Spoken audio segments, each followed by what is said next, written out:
Welcome to the NC Spin After Spin. Additional comments from our panelists just available on our website. Question to Rick Henderson: what do you wish you'd had a chance to say on last week's show, but you didn't get the chance to?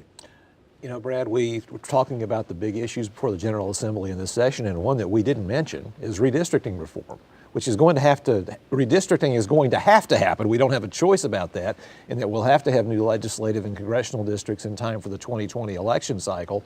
But you know, maybe this is the year we actually see some sort of reform in the way that the districts are drawn. I know that this is an ongoing battle that the John Locke Foundation has been undergoing for more than 25 years to try to take some of the map-making duties out of the hands of individual legislators, but still giving them the opportunity to vote up or down on the final districts. And there are going to be several plans that are going to be out there. It's just going to be interesting to see if this is the year that it finally happens. I think one of the keys to this is to make sure to make people comfortable with the idea inside the legislative complex of making changes, is that the changes are something that are rules driven rather than personality driven, and also so that there's no real advantage that one side has when it's out of power that it wouldn't have when it's in power. And that's the thing that's going to be the hard sell.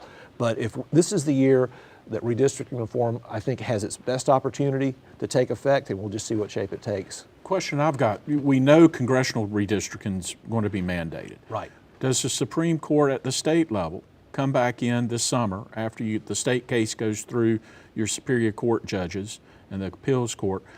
Will we see the state Supreme Court come in and order the legislature to redistrict legislative districts? They may well come in and say we're going to draw the maps, and that's why there's some push to get a reform system in place before that happens. Because if it goes back to judges drawing maps, once again, that's not their function. They're not supposed to do that. The lawmakers are supposed to do it, but of course they're supposed to do it right. And so they haven't done it right in the past.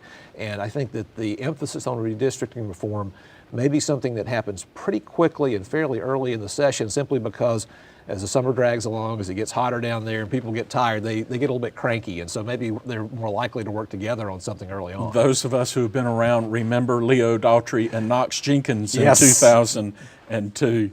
Thanks for watching the After Spin. More video all during the week on ncspin.com.